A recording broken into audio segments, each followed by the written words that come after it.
Hi, this is Isabel, and today I'm going to talk about the second part of the Goldilocks principle, and this one is about heat. Here's a chili pepper to show that, and cold, a little ice cube tray.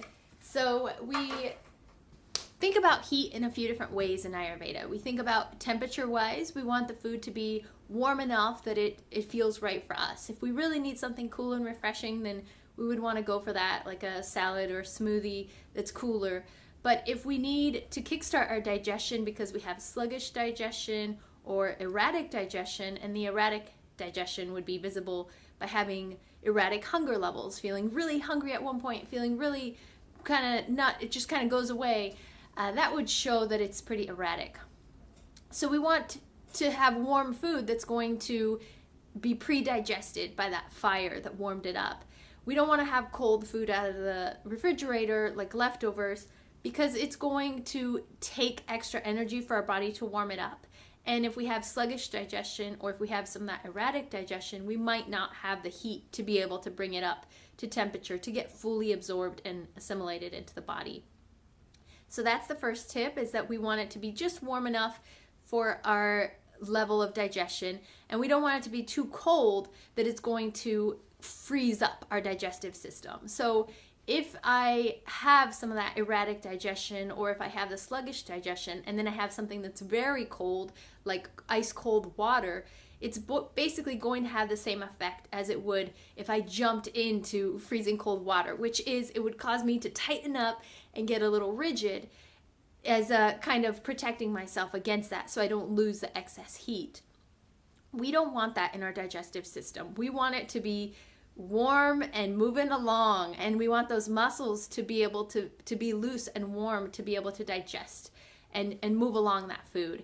If it's cold, it's going to freeze it up. Now, these can happen also more in the spice range. So our food, we can make our food really, really hot when we really need that, and we can also cool it down as well. Things that are going to be really hot obviously would be cayenne pepper, but that's kind of like the extreme, or other peppers. You can also have more mild ones like cinnamon, cardamom, nutmeg, fresh ginger are going to be gently warming. Dry ginger is a little bit more extra warming.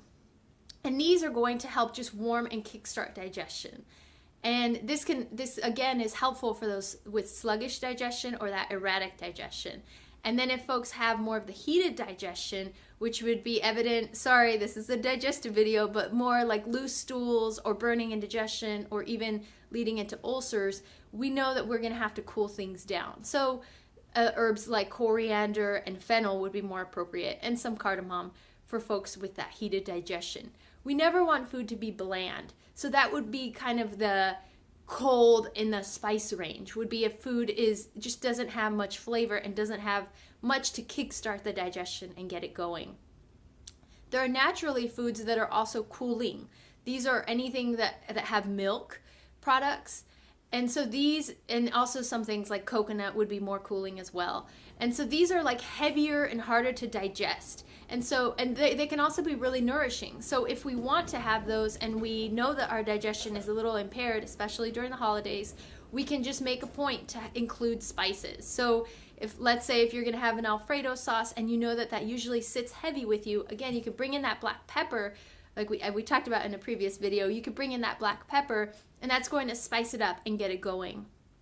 So that's it. That's pretty much the balance today, is to explore that balance between heat and cold, whether it's temperature or spices. You want to have a healthy level that feels appropriate for you. And at the end of the meal, you should feel satisfied. You should feel fulfilled, but not too heavy. All right. Thank you so much for joining, and I look forward to sharing the next one.